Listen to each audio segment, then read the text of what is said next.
नमस्कार भाषाप्रेमींनो. या खास विश्लेषणात तुमचं स्वागत आहे. जरा विचार करा, जर जगातील कोणत्याही वस्तूला नावच नसेल तर केवढा गोंधळ उडेल ना. आपला मेंदू नैसर्गिकरित्या आजूबाजूच्या जगाला लेबल लावत असतो. आणि कमाल म्हणजे इंग्रजी आणि मराठी या दोन्ही भाषा अगदी याच एका तर्कावर काम करतात. आज आपण इंग्रजी व्याकरणातील नाऊन म्हणजेच नामाच्या संकल्पना आपल्या मराठीतील नामांशी जोडून अगदी सोप्या भाषेत डिकोड करणार आहोत. तर आजच्या या प्रवासात आपण 5 मुख्य टप्पे पाहणार आहोत. नामाची व्याख्या, सामान्य नाम, विशेष नाम, भाववाचक नाम आणि शेवटी या दोन्ही भाषांची एक मस्त समोरासमोर तुलना. चला तर मग सुरू करूया. आपला पहिला टप्पा आहे नामाची व्याख्या, जो कोणत्याही व्याकरणाचा अगदी पाया असतो. आता बघा, इंग्रजीत ज्याला आपण नाऊन म्हणतो त्यालाच मराठीत आपण नाम म्हणतो. विचार करा, जगातल्या प्रत्येक व्यक्तीला, ठिकाणाला, वस्तूला आणि अगदी आपल्या मनातल्या विचारांना सुद्धा आपण एक अदृश्य टॅग लावलेला आहे.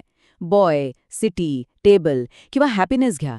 ज्या गोष्टीला आपण ओळखू शकतो तिला दिलेलं नाव म्हणजे नाम.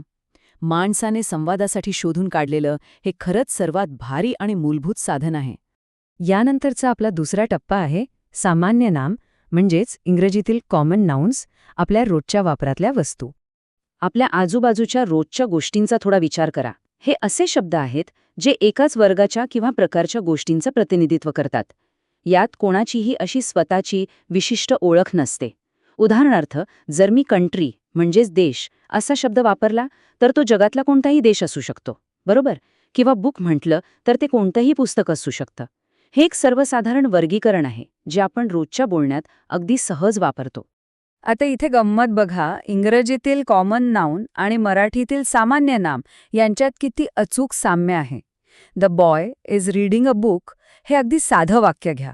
याचंच मराठी भाषांतर काय होईल? मुलगा पुस्तक वाचत आहे. आता इथे जसं इंग्रजीत बॉय आणि बुक ही कॉमन नाउन्स आहेत, अगदी तसंच मराठीत मुलगा आणि पुस्तक ही सामान्य नामे आहेत.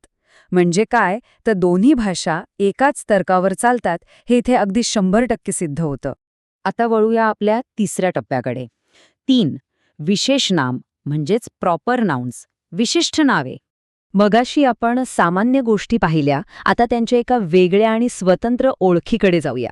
राहुल हे एका विशिष्ट मुलाचं नाव आहे, मुंबई एका ठराविक शहराचं आणि इंडिया एका विशिष्ट देशाचं. ही नावं ऐकली की नेमका कोणता मुलगा किंवा कोणतं शहर याबद्दल आपल्या मनात अजिबात गोंधळ उडत नाही. आणि हो, इंग्रजी व्याकरणातील एक एकदम रंजक नियम नेहमी लक्षात ठेवा. इंग्रजीत लिहिताना या प्रॉपर नाउन्सची सुरुवात नेहमी कॅपिटल अक्षराने म्हणजेच कॅपिटल लेटरनेच केली जाते. हे त्यांना बाकी शब्दांपासून लगेच ठळकपणे वेगळं दाखवतं.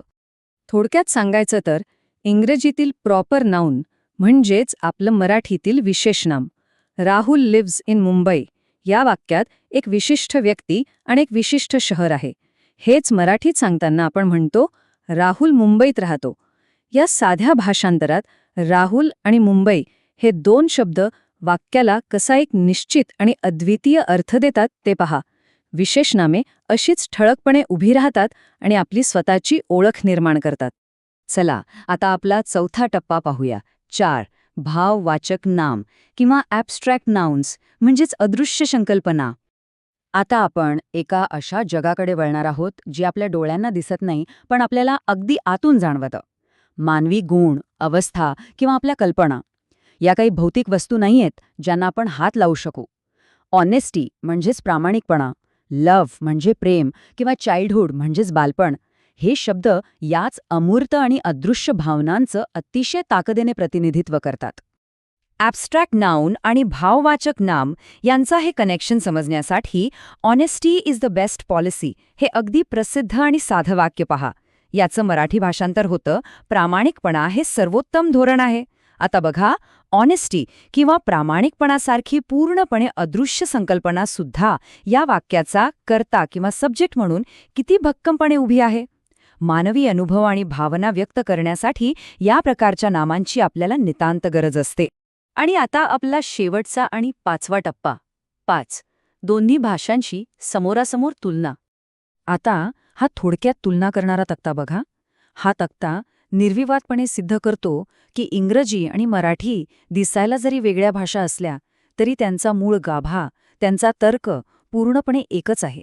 कॉमन नाऊनमधील सिटी किंवा डॉग हे सामान्य नाम आहेत. त्यांना जेव्हा आपण प्रॉपर ओळख देतो तेव्हा प्रॉपर नाऊनमध्ये पुणे किंवा टॉमी असं विशेष नाम तयार होतं. आणि ॲब्स्ट्रॅक्ट नाऊन म्हणजेच भाववाचक नाम, या रकान्यात हॅपीनेस किंवा पीस यांसारखे मानवी भावना येतात. म्हणजेच दोन्ही भाषा एकाच सूत्रात किती अचूकपणे गुंफल्या गेल्या आहेत, नाही का? या सगळ्या विश्लेषणातून एक गोष्ट नक्कीच स्पष्ट होते. नवीन भाषा शिकणं हे काही कठीण काम नाहीये. ते फक्त एका ओळखीच्याच कोडची उकल करण्यासारखं आहे. आता एक क्षणभर विचार करा. जर नामे इतक्या सोप्या आणि समान पद्धतीने दोन्ही भाषांमध्ये जुळतात, तर मग भाषेतील इतर रहस्य, जसे की क्रियापदे किंवा विशेषणे, ती सुद्धा याच वैश्विक नियमांची उकल होण्याची वाट पाहत असतील का? हा प्रश्न नक्कीच तुमचं कुतूहल वाढवणारा आहे. व्याकरणाच्या या अद्भुत विश्वातील आपलं हे आजचं स्पष्टीकरण इथेच थांबतंय. पण मला खात्री आहे, हा नवा दृष्टिकोन तुमच्या नक्कीच सोबत राहील.